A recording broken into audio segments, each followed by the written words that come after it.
ng maayos kasi kung saan saan pumupunta. Anyways, magbubulaklak naman siya, kaya lang ang pangit tingnan ano. Baka maano mo yung lalagyan mo kasi unang naglilinis na dito kasi parang may mga kumakain dyan. So ito, natapos na natin yung ating DIY na balag. Ngayon naman, ilalagay natin. Ito na.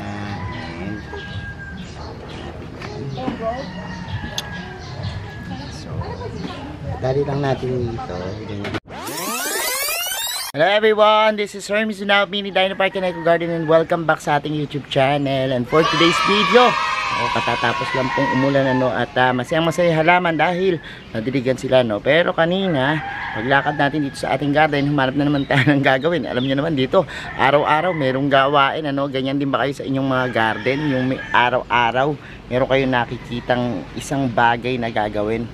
Yan ano kaya yung gagawin natin ngayon, kasi nakita ko kapag meron kang halaman na talagang gumagapang, makikita mo na parang pakalat-kalat ano, at masakit sa mata. Kaya ngayon, isa sa mga halaman nating gumagapang ang ating gagawan ng paraan ano, para maganda siyang tingnan. Tara, samahan nyo ako.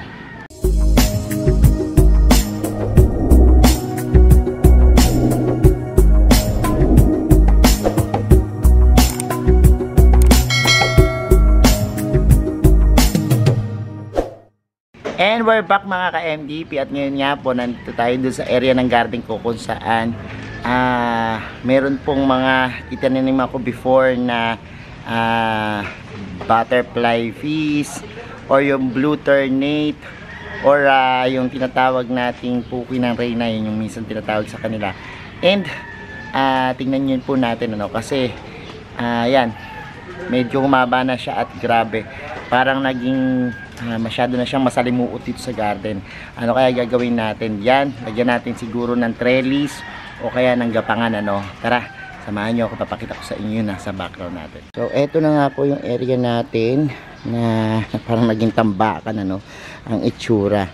Nabuwal na yung coco tower, pero may mga nakalagay pa dyan, pero okay lang naman siya. Kaya lang, problema ko kasi dati nagsabit ako dito ng yung ating blue ternate kasi napakaganda nito at napaka sustansya yung bulaklak niya. Kita nyo, ayan o, ganyan yung bulaklak niya, kaya lang hindi makalago ng maayos kasi kung saan saan pumupunta. Anyways, magbubulaklak naman siya, kaya lang ang pangit tingnan ano. So gusto ko lang siyang ipunin, and pag-usapan natin paano pag-aalaga nitong blue ternate dahil sobrang daming benepisyo nito para sa mga may high blood ano, na re-regulates niya yung ating blood pressure, pati po sa mga may sakit naman sa diabetes. Maganda po ito no, dahil yung sugar ng atin medyo napapababa nito talaga no, kapag palagian yung pag-inom nyo ng tiyaan niya or pag lalagay sa kanya or pagkain ng diretso nito no. Pero ngayon, para makuha natin yung mga bulaklak niyan ng maganda, kasi ayan may mga tumutubo na mga bulaklak para magandang tingnan, ayusin natin ano. So isa yan dun sa una nating gagawin. Ayoko naman siyang bunutin kasi ang dami naming nakukuha dito at ang ganda nito kapag halimbawang lumago no, maraming bulaklak, lalo na pagtampak sa araw. Tas lagyan ko na rin siguro ng fertilizer para dumami lalo yung bulaklak niya. Okay, so ayan na yung coco pole natin, pinapalagari natin guys, pero mukhang ayoko mapuputo niya. Baka maano mo yung lalagyan mo kasi unang naglilinis na dito kasi parang may mga kumakain dyan, tinatapon yung mga ano, kaya that maging maganda yan. So alam nyo yung mga halaman natin, tingnan nyo nasusunog sila oh, tingnan nyo sobrang tindi ng init ano, kasi ito hindi naman mo mga pwedeng ilipat dahil nakaano na yan. So yan yung gagawin nating panggilid, pero ito ibabaon natin. So linisin muna natin yan, kailangan maging malinis muna yung ating garden na yan. And kakuha pa ng papaya. So, ito mga yan tanggalin natin yung mga damo dito no. Yan. Pero ito namang mga to, bumabalik naman to kapag tag-ulan ano, tatanggalin lang yung mga dumi-dumi. O baka matanggal mo yan. Yan siguro yung pinakapuno ng ternate, no? So mabilis tumami to kasi unang-una may mga plastic pa, no? So yan. Sige, tanggalin mo, simutin mo yung mga kalat. Ayan. O ingatan mo. Ayan, ano yan? Damo yan, damo. Ito pwede to. Ito damo? Oh. Ayan, oh. Ito yung mga ivy na kumakalat, oh.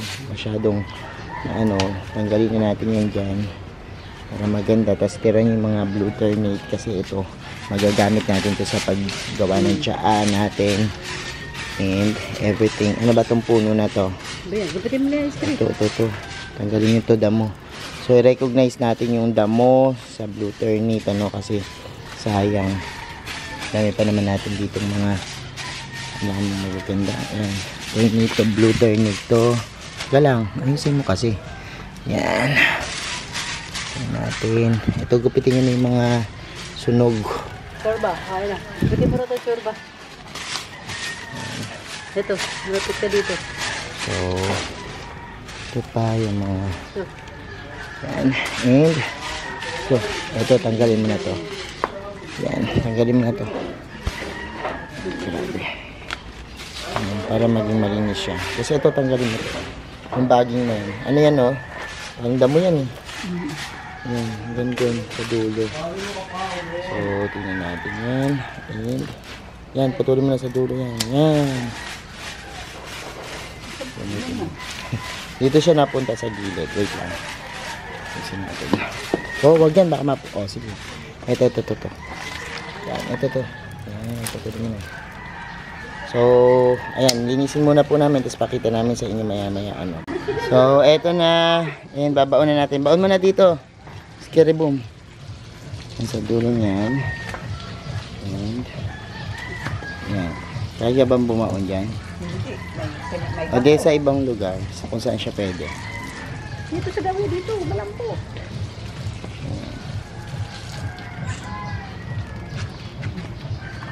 Pagpukan ng ano dito. Lagyan mo ng bato. Matigas. Lagyan mo ng bato.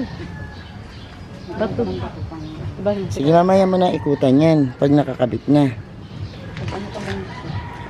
Ayan. So, eto, tingnan mo muna to. Sukatin muna natin itong pahalang.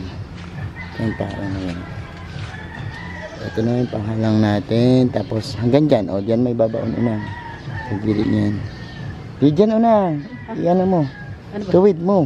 Dito mo. Ito mo. Ika lang. Wait lang. Ayan, wait lang. O, sige. Tapos mo pa dito. Yan. Dyan mo siya baon. Sige, baon mo na dyan. So, babaon mo na namin. Ganyan mangyayari yan. So, ayan, papatibayin muna natin para ayan, drip food yung lalagay natin sa gitna para mas matibay siya. So, ayan. Sa pambaong. Sambaw pa, dahil ito, upay, gulo. Pero, kain mo daw. So, ayan, babaon mo na po natin yung drip food. So, ito, natapos na natin yung ating DIY na balag. Ngayon naman, ilalagay natin yung mga nakatanim natin dito na yan, blue ternate, ano, para pag lumago sila, maganda sila, at pag namulaklak sila, eh, kitang-kita natin dito yung mga bulaklak na blue. So, ito na.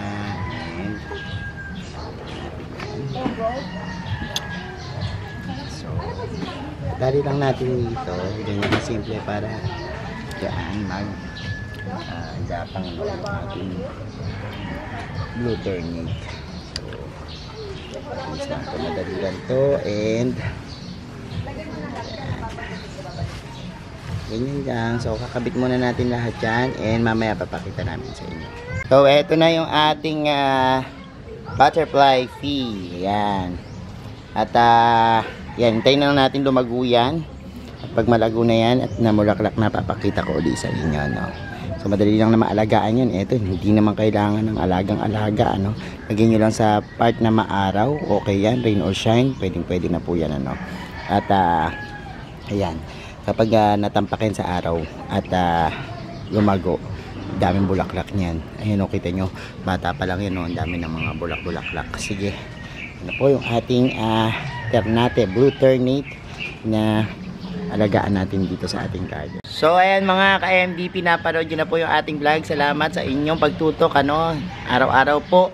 Tunghayan nyo po yung ating mga garden activities dito sa Mini Dino Park and Eco Garden. Mag-subscribe po kayo, pindutin lang po yung notification bell para lagi updated sa aming latest uploads, pati po sa iba't iba nating social media accounts, sa ating TikTok, Instagram, Facebook pages. Search lang po Hermes Sunao or Mini Dino Park and Eco Garden, makikita nyo na yan. Salamat na maraming mga ka-MDP, and this is Sir Hermes Sunao nagsasabi sa inyo ng happy planting. Bye!